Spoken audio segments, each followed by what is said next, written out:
Kabang-abang ang mga nangyayaring eksena sa The Missing Husband. Sa huling eksena, makikitang nagsasalo-salo sa hapagkainan ang pamilya ni Anton kasama si Millie. Dito magsisimula ang mainit na diskusyon sa pagitan ni Leila at Millie nang mag-request si Norman ng rubber shoe sa nanay niyang si Leila, ngunit wala siyang maibigay kaya nag-volunteer si Millie na siya na lang ang bibili para dito, na agad naman nagpasalamat si Norman. Ngunit, si Leila ay nagpasaring na kung inaantay ba ni Millie ang kanyang pasasalamat pero di niya ito ginagawa. Dito din nagsimula ungkatin ang dahilan kung bakit ba sila nasa sitwasyon na ta ay dahil umano kay Millie, na agad naman sinaway ni Sharon ang anak nitong si Leila. Pilit na sinasabi ni Leila na kung hindi dahil kay Millie hindi sila maghihirap ngayon, lalo na si Anton na pinaghirapan nilang makaalis papuntang Qatar. Naabutan naman ni Anton ang mainit na tagpo sa pagitan nila Leila at Millie. At agad na pinagtanggol si Millie sa lahat ng pasarin ni Leila. Ngayon si Leila, dahil sa sinabi ni Anton na may karapatan din si Millie sa bahay na yun, siya naman ang pinagbuntungan ng usapan at inuungkat ni Leila ang mga pangyayari noong nagkasakit ang kanilang papa at kung bakit hindi siya nagpatuloy sa pag-aaral, dahil mas iniisip niya si Anton na makapagtapos ng engineer at alam niyang mas magaling at mas may patutunguhan si Anton kesa sa kanya, pero ang nangyari ay iba sa kanyang inaasahan at natulad din sa kanya.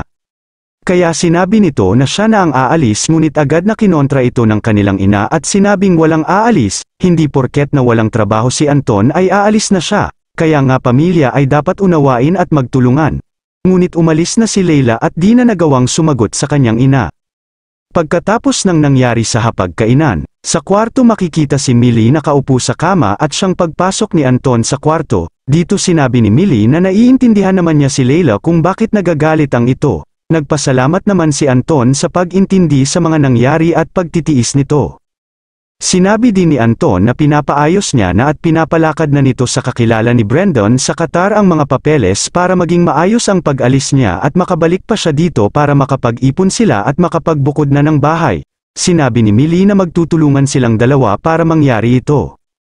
Meron naman inabot si Anton na isang box na naglalaman ng mga puzzle pieces ng kanilang litrato na siyang ikinatuwa ni Millie at naitabi pa ni Anton ang mga ito.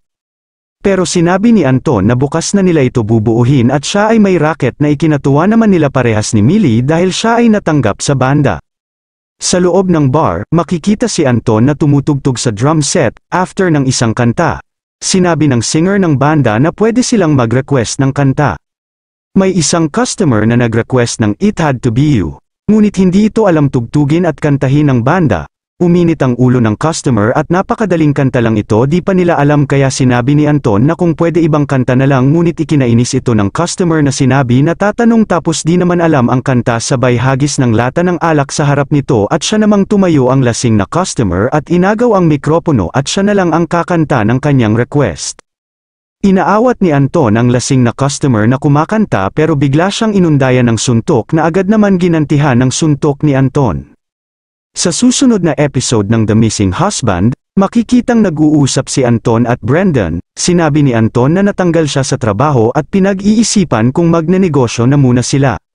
Dito sinabi ni Brendan na meron siya IO offer na business opportunity na pwede niya pagkakitaan ng doble o kaya triple. Sa kwarto tinanong ni Millie si Brendan kung ano ba itong business opportunity na sinasabi ni Brendan. Habang kumakain sa beach, dito pinaliwanag ni Brendan ang business opportunity na kung saan mas malaki ang kanyang i-invest o ipapasok na pera, mas malaki ang kikitain at walang sakit sa ulo. Mababakas ang excitement sa mukha ni Anton, pero bakit si Millie ay mukhang may pag-aalinlangan? Ano kaya ang kanilang magiging decision? Abangan ang mga kapanapanabik na episode na ito sa The Missing Husband. Kung nagustuhan niyo po ang aking munting video, please like, comment and subscribe. Maraming salamat po sa inyong panunood. Nastly.